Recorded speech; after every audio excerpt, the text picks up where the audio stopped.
大家好，我是娟子。今天我们来做凤梨酥。一个菠萝，去头、去尾，然后从上往下削皮。去皮之后，菠萝上的黑点用小刀一个一个挖掉。这个方法不但去籽彻底，而且出果肉力高。把菠萝1分为4切开，每一瓣菠萝沿着菠萝硬心的位置再切1刀，然后把菠萝心切块，连同汁水一起放入料理机中打碎。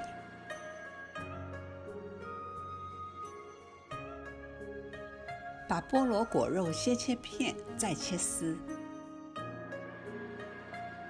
把切好的菠萝丝与打碎的菠萝心一起倒入不粘锅内，加入200克白糖、50克黑糖，开大火，搅拌均匀。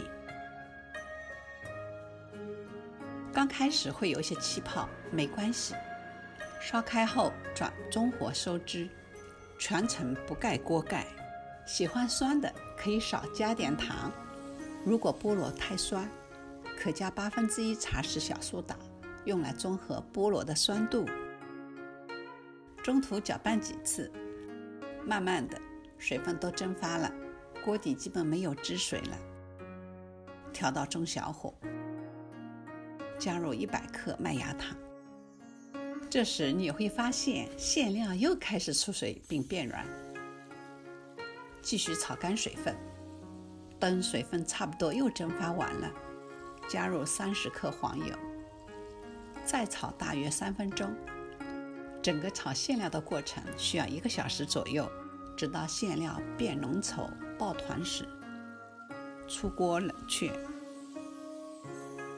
等待馅料冷却的同时，我们开始做酥皮面团。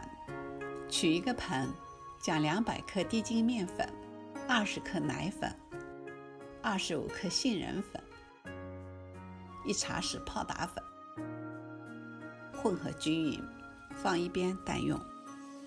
另取一个盆，加入125克部分融化的黄油、50克糖粉，先用搅拌器的低速打匀，防止糖粉飞溅。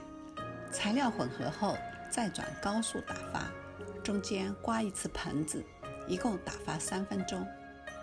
当黄油的颜色发白，呈蓬松细腻的状态时，加入1个蛋黄和1汤匙蜂蜜，继续打发1分钟。最后筛入混合好的粉类材料，用搅拌器打匀。如果面团偏干，不要加水，而是需要加蛋黄调整。这是打好后的面团，质地柔软，捏一捏就能成型。把酥皮揉成团，盖上保鲜膜，醒面25分钟。在冷却好的馅料中，按15克1个大小搓成25个馅球，剩余的馅料可以冷藏或者冷冻保存。为了包馅时容易一些，馅料搓成球后放进冰箱冷藏。25分钟后，面团醒好了，分隔成18克1个的面团，也是25个。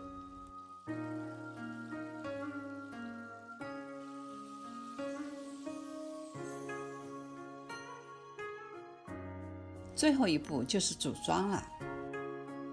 取一个面团，中间安一个坑，把四周压薄，加入1个菠萝馅球，慢慢收口。这个酥皮面团的延展性好，比较容易塑形。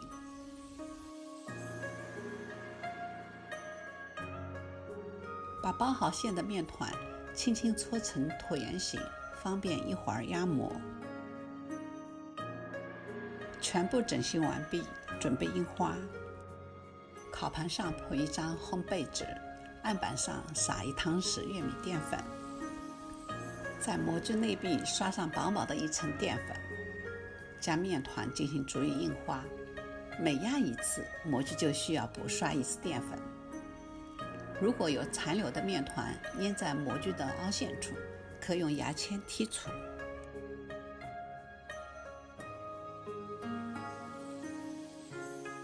按压时，左手固定模具，右手使劲压到底。花纹太浅会影响成品的美观。我们也可用心形、花瓣形等任意形状的模具。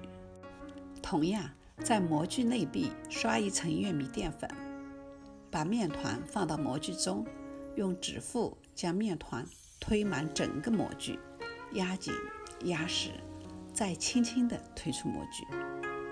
反面朝上，手指按压面朝下。烤的时候，凤梨酥遇热会膨胀，重量向下会把底面压平。其他形状的模具也一样，脱模的时候要小心边边角角。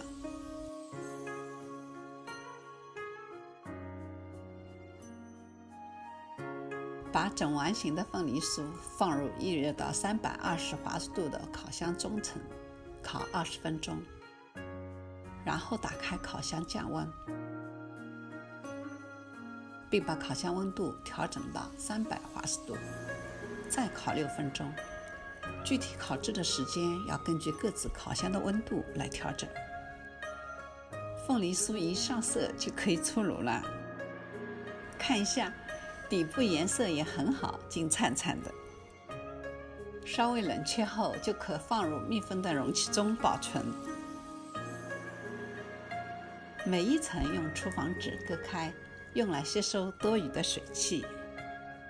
密封好的凤梨酥放一夜，第二天再吃，馅料软绵，外皮酥脆，口感更好。奶香浓郁、果香芬芳的凤梨酥，无论是作为休闲零食还是茶点，都能给我们带来愉悦的味蕾体验。